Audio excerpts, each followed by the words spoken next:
की भी जो हालत ख़राब है। आज तो टोटली गैस नहीं है पंपों में, और जहाँ गाड़ी रुके सो है गैस चलाना ऑटो जो है वहीं पे रुक गए सो है।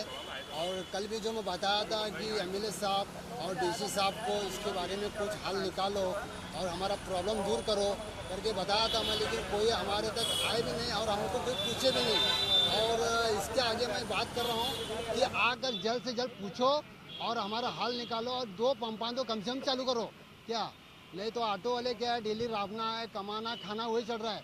क्या बैंक बैलेंस नहीं है हमारा, कुछ नहीं है, बच्चों की पढ़ाई का खर्चा, घर का खर्चा, ये सब हमारे मसले हैं, ये प्रॉब्लम चल रहे हैं। इसके बारे में जो है हमारे सब जो डीसी साहब और एमएलए साहब को मैं रिक्वेस्ट करता हूँ जल्द से जल्द आकर ऑटो वालों का जो प्रॉब्लम दूर करो। और गैस का रेट जो है वो ज़्यादा रेट बढ़ा के छोड़े हैं। कहीं 80 रुपीज़ है, कोई 90 रुपीज़ है, कोई 86 है, 87 है, ऐसा बोल के रेट बढ़ाया सो है। 62 रुपये रेट होता है, 68 रुपये रेट आगे थे मत 62 मत वो रेट बढ़ा के अभी हमारा जो प्रॉब्लम बढ़ा के जो है गैस भाना के धंधा करना समझ में नहीं आ रहा है। क्या क्या हाँ आपका नाम? मेरा नाम अहमद ಒಳಗ 5-6 ಪಂಪ್ ಇದಾವೆ LPG. ಅದರದಾಗ ಇವಾಗ 12 ದಿನ ಇಲ್ಲ 15 ದಿನ ಆತ. ಈಗ ಇವ್ರು 1 ಪಂಪ್ ಚಾಲು ಇರ್ತಾರ, 5 ಪಂಪ್ ಬಂದ, 2 ಪಂಪ್ ಚಾಲು ಇರ್ತಾರ, 4 ಪಂಪ್ ಹಿಂಗೆ ಮಾಡ್ಕ್ಯಾಸ ನಮಗೆ ರಿಕ್ಷಾ ಡ್ರೈವರ್ಸ್ಗೆ ಎಲ್ಲ ಇಷ್ಟು ತೊಂದರೆ ಆಗಾಕತ್ತೈತಿ. ಅರ್ಧ ರಿಕ್ಷಾ ಬಂದಿದ್ದೇವೆ ಮತ್ತು ಅದರದ ಕಂತ ತುಂಬವ್ರ ಮತ್ತು ಅದ ಜೀವನ ಮುಂದಿನ ಮಾಡೋದು ಅವ್ರಿಗೆ ಹೆಂಗೆ. ನಾವು ಸರ್ಕಾರಕ್ಕೆ ಮತ್ತು ಯಾರು ಅಧಿಕಾರಿ ಇದ್ದಾರೆ ಅವ್ರಿಗೆ ಮತ್ತು DC ಸಾಹೇಬ್ರಿಗೆ ಮತ್ತು MLA ಸಾಹೇಬ್ ನಮ್ಮ ರಾಜೇಶ್ವರ್ ಅವ್ರಿಗೆ ನಾವು ರಿಕ್ವೆಸ್ಟ್ ಮಾಡ್ತೇವೆ, ನೀವು ಒಂದು ಸೊಲ್ಯೂಷನ್ ತೆಗೆದು ಕ್ಯಾಸ ಒಂದು ಪಂಪ್ ಇಲ್ಲರಿ 2 ಪಂಪ್ ಚಾಲೂ ಮಾಡ್ಕ್ಯಾಸ ನಮ್ಮ ರಿಕ್ಷಾ ಡ್ರೈವರ್ಗೆ ಸ್ವಲ್ಪ ಜೀವನ ಮಾಡೋಕ್ಕೆ ಸ್ವಲ್ಪ ಇದು ಮಾಡ್ರಿ ಅಂತ ಒಂದು ಅನುಕೂಲ ಮಾಡ್ರಿ ಅಂತ ನಾವೊಂದು ಮನವಿ ಕೊಡ್ತೇವೆ.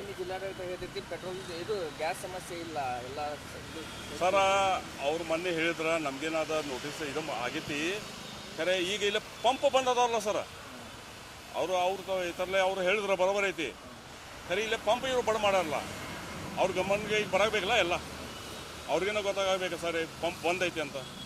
ಮೊನ್ನೆ ಅವರ ಎಲ್ಲ ಇನ್ಸ್ಪೆಕ್ಷನ್ ಎಲ್ಲ ಮಾಡೋಕೆ ಎಲ್ಲ ಕಳಿಸಿದ್ರೆ ಎಲ್ಲ ನೋಟಿಸ್ನ ಕೊಟ್ಟಾರ ಅವ್ರು ಮೊನ್ನೆ. ಮತ್ತು ಈಗ ಎಲ್ಲ ಪಂಪ ಬಂದ ಅಚಾನಕ್ ಪಂಪ್ ಮಾಡಿಬಿಟ್ಟಿರ್ತಾರೆ. 12 ಗಂಟೆಗೆ ಬಂದ, 6 ಗಂಟೆಗೆ ಬಂದ. ಮತ್ತು ರಿಕ್ಷಾ ಡ್ರೈವರ ಪಂಪ್ಗೆ ಗ್ಯಾಸ್ ಐತೆ ತಗೋಪ್ಪ ಅಂತ ನಿನ್ನೆ ರಾತ್ರಿ ಒಂದು 15 ರಿಕ್ಷಾ ಅಲ್ಲಿ ಕೊಲ್ಲಾಪುರ ಸರ್ಕಲ್ದಾಗ ನಿಂತ್ಬಿಟ್ಟಿದ್ರೆ ಗ್ಯಾಸೇ ಇದ್ರಾಕಿಲ್ಲ. ಜೀವನ ಸರ್ 300 ರೂಪಾಯಿ ಕಂತ ಐತೆ ರಿಕ್ಷಾದ. ಮೊದಲು ಫಸ್ಟ್ ಕಂತು ಯಾರಿಗೆ ಮಾಪ್ ಆಗಂಗಿಲ್ಲ, ಬ್ಯಾಂಕ್ ರೊಕ್ಕ ಇರ್ತದ. ಎಲ್ಲ ಹೊಸ ಗಾಡಿ ಇದ ಗಾಡಿ ಆದ ಗಾಡಿ ಅಂತ 300 ರೂಪಾಯಿ 200 ರೂಪಾಯಿ ಕಂತ. ಆಮೇಲೆ ಇದು ನೋಡಿದ್ರೆ ಹಿಂಗೈತಿ ಜೀವನ ಮಾಡೋದು ಹೆಂಗೆ ಅವ್ರು. ಮತ್ತು ಆ ಥರದಾಗ ಬಾಡಿಗೆ ಇಲ್ಲ. ಮೊದಲು ಎಲ್ಲೇ ಒಂದು 100 ರೂಪಾಯಿ ಹೇಳಿದ್ರೆ ಮೊದಲು ರೊಕ್ಕ ಕಸ್ಟಮರ್ ಕೊಡ್ತಿದ್ರೆ, ಈಗ ಬಾರ್ಗನಿಂಗ್ ಮಾಡಾಕತ್ತಾರ. ಇಷ್ಟು ತೊಂದರೆ ಹಾಕ್ಯಾಸ ರಿಕ್ಷಾದವ್ರಿಗೆ ಈಗ ಮತ್ತೆ ಬಾರ್ಗನಿ 80 ಕೊಡ್ತೇನೆ 70 ಕೊಡ್ತೀನಿ ಅಂತ. ಯಾಕಂದ್ರೆ 62 ರೂಪಾಯಿ ಇತ್ತು ಗ್ಯಾಸ್. ಈಗ ಇದು ಚಾಲೂ ಆದಮೇಲೆ ಎಲ್ಲ ಈಗ ಇವ್ರು 97 ಮಾಡ್ಯಾರ, ಅಲ್ಲಿ ಅವ್ರು 92 ಮಾಡ್ಯಾರ, ಮತ್ತು ಅಲ್ಲಿ 30 ಪೈಸಾ. ಸಮಸ್ಯೆ ಬಗೆಹರಿಸಕ್ಕೆ ಒಂದು ನೋಡಲ್ ಅಧಿಕಾರಿ ನೇಮಕ ಮಾಡಬೇಕಂತ ಏನಿಲ್ಲ ಸर, ನಾವು ನಿಮ್ಮ इतर पे आपके इसके थ्रू हम DC साहब को और हमारे MLA साहब को, एक हमारा पूरे बेलगाम के ज़िले के रिक्शा ड्राइवर से एक हमारा रिक्वेस्ट है उनको, ऑफिसर्स को और MLA साहब को, जल्द से जल्द इसका सोल्यूशन निकाल के हमारा आगे चलना, इसके लिए हम एक रिक्वेस्ट कर रहे हैं उनको. नहीं तो आने वाले दिनों में ये बहुत अलग होगा इसका. क्यों बोलो तो अभी हमको प्रयार नहीं है दूसरा. रिक्शा ड्राइवर रोज कमा के खाना, उसका कोई FD नहीं है कि बैंक में बैलेंस नहीं है. हाँ, तो इसके लिए हम एक उनके रिक्वेस्ट कर रहे हैं कि उन्होंने आके एक हमको एक करके देना. अब्दुल दुबई वाले